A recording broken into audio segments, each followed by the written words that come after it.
जय गुरुदेव, जय गायत्री माता। आगे गुरुदेव जी लिखते हैं कि ऊर्जा के वैकल्पिक स्रोतों पर अब ध्यान दिया जाए। विश्व मानस में आज एक भ्रांति व्याप्त है कि उत्पादन की समस्त समस्याओं का निवारण हो चुका है। यह विश्वास उनका है जो विश्व के जाने माने उद्योगपति, आर्थिक प्रबंधक एवं अर्थशास्त्र के विशेषज्ञ कहे जाते हैं। उनके अनुसार अब मात्र एक ही काम शेष रह गया है कि वह है निर्धन देशों के लिए प्रौद्योगिकी को सुव्यवस्थित स्वरूप देना एवं उत्पादन तंत्र का मशीनीकरण कर देना। वस्तुतः स्थिति इतनी सरल नहीं है जितनी बताई जा रही है। मानवीय चिंतन की विकृति ने उपभोग व्यवस्था को इतना अस्त व्यस्त कर दिया है कि ऊपर से समृद्ध नजर आने वाले राष्ट्र भी दिशाहीन अनियंत्रित प्रक्रिया से गुजर रहे हैं। उपभोग की सीमा मर्यादा क्या हो, क्या प्रकृति पर पूरी तरह मानव का निरंकुश शासन हो, दोहन के लिए सृष्टा से इसका क्या पूरी छूट मिली हुई है, इस पर कई विचारकों ने अपने मंतव्य प्रकट किए हैं। विशेषतः वर्तमान संकट के संदर्भ में ये कथन है और भी महत्वपूर्ण हो जाते हैं कि जब प्रकृति के विपुल साधन, चाहे वे हरे भरे जंगल हों या पेट्रोलियम के कुएं, तेजी से समाप्त होते चले जा रहे हैं एवं ऊर्जा संकट बहुत दूर नहीं है, 1981 से 2000 के बीच अपने विकराल स्वरूप में आता दृष्टिगोचर हो रहा है।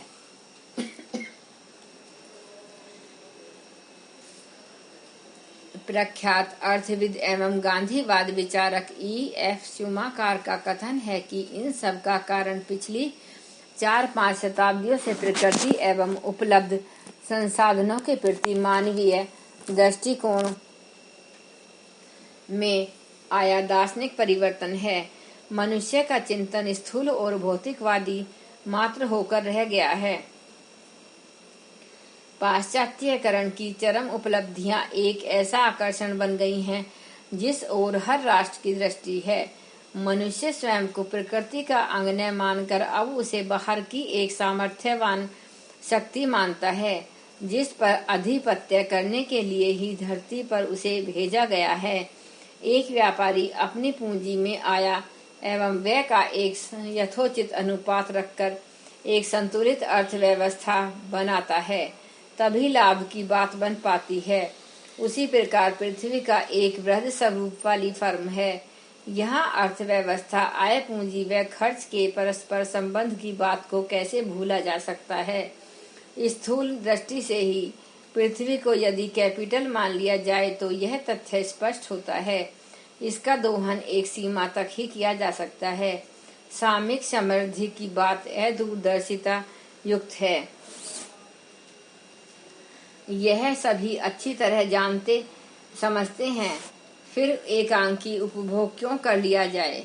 स्थिति जब हाथ से बाहर होने लगती है तो वैकल्पिक व्यवस्था की बात दूरदर्शी व्यक्ति समय रहते सोच लेते हैं। कुछ ऐसा ही चिंतन इन दिनों नीति निर्माताओं, वैज्ञानिकों, विचारकों का चल रहा है। जीवाश्मी ईंधन आज ऊर्जा की प्राथमिकता आवश्यकता है। इसमें मुख्यतः कोयला, जलाऊ लकड़ी, पेट्रोलियम पदार्थ आते हैं। सन 2000 में अनुमान के अनुसार कोई 2000 करोड़ टन ईंधन की आवश्यकता विश्व की होगी। उस समय विश्व की आबादी अनुमानतः 6 अरब 50 करोड़ होगी। आज खपत की जो दर है उसे देखकर लगता है कि यह भंडार भी शीघ्र ही समाप्त होने जा रहा है।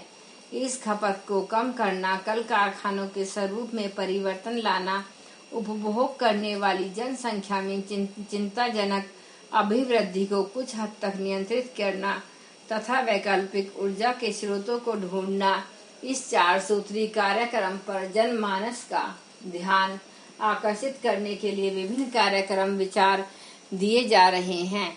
सारे यूरोप में जितनी ऊर्जा व्यय होती है उसका 54% अरब देशों में से तेल के रूप में आयात करना होता है। इन राष्ट्रों ने, जिनके पास तेल संपदा का नियंत्रण है, 1979 के प्रारंभ में सन 1981 के प्रारंभ तक तेल के भाव में 120% वृद्धि की है। भारत जैसा गरीब राष्ट्र 50 अरब रुपए का तेल आयात कर रहा है। यह स्थिति अगले दिनों और भी विस्फोटक होने जा रही है, जब तेल का भंडार चुकता चला जाएगा और भाव बढ़ते चले जाएंगे। ऐसे में विश्व भर में वैकल्पिक ऊर्जा, पवन ऊर्जा, बायोगैस, कूड़े से ऊर्जा, समुद्र से ऊर्जा, ज्वालामुखी से टरबाइन चला सकना, इन सभी पर विशाल पैमाने पर प्रयोग किए जा रहे हैं। आणविक शक्ति के सदुपयोग की बात अब खटाई में पड़ती जा रही है, क्योंकि सबसे बड़ी समस्या अणु भट्टियों की राख को विसर्जित करने की है एवं उससे संभावित घातक प्रदूषण की है।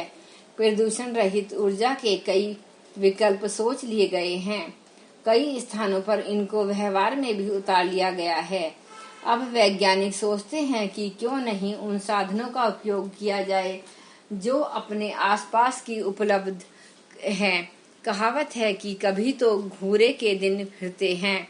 कूड़ा आज की सबसे बड़ी समस्या है।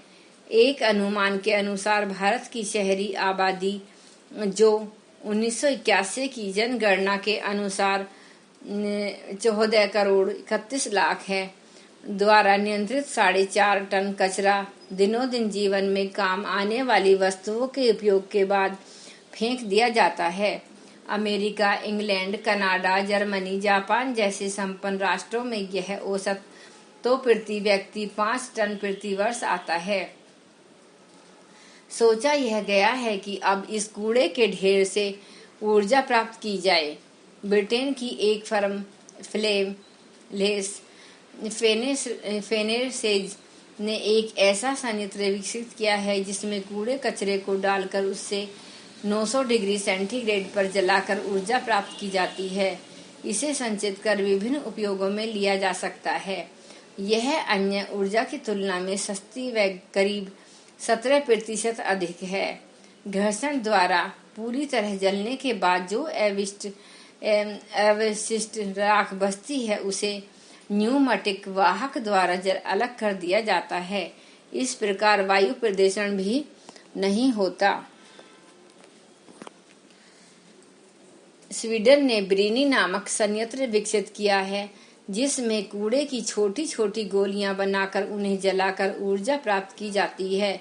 यहाँ प्रतिवर्ष सारे कूड़े का 1/4 भाग जलाकर उससे ऊर्जा संबंधी 1/3 आवश्यकता पूरी कर ली गई है। विशेषज्ञों का अनुमान है कि यदि सारे विश्व के कूड़े को जलाया जाए तो उससे प्राप्त ऊर्जा 4 लाख घन मीटर तेल से प्राप्त ऊर्जा के बराबर होगी। वैज्ञानिक सिद्धांतों के अनुसार किसी भी ज्वलनशील द्रव्य की 10 पाउंड मात्रा से सारी दुनिया की 1 महीने की विद्युत आवश्यकता पूरी की जा सकती है। अगर 1 पाउंड कोयले को पूर्णतः ऊर्जा में बदल सकना संभव हो तो 10 अरब आइंस्टाइन के इसी सिद्धांत ऊर्जा सूत्र बराबर mc² के आधार पर परमाणु ऊर्जा को प्राप्त किया जाता है। पर उसी इस सिद्धांत को कूड़े पर भी यदि आरोपित किया जाए तो परिणाम फलदायी ही है। कूड़ा दहन प्रदूषण रहित ऊर्जा प्राप्ति के अतिरिक्त इसके निष्कासन व सफाई में भी सहायक होगा, यद्यपि अभी यह प्रारंभ ही है। सभी श्रोतागणों को मेरी तरफ से धन्यवाद। युग परिवर्तन कब और कैसे, यह गुरुदेव जी की पुस्तक चल रही है। इसके काफी भाग सुनाए जा चुके हैं। इसको पूर्णतः विस्तृत जानकारी आप प्राप्त करने के लिए आप इसके पहले वाले भागों को अवश्य सुनना तथा लोगों को भी सुनने के लिए प्रेरित करना। सभी सहयोगकर्ताओं को मेरी तरफ से धन्यवाद। एक बार गायत्री मंत्र का उच्चारण हमारे साथ साथ। ओम भूर्भुवः स्वः तत्सवितुर्वरेण्यं भर्गो देवस्य धीमहि धियो यो न प्रचोदयात्। जय गुरुदेव, जय गायत्री।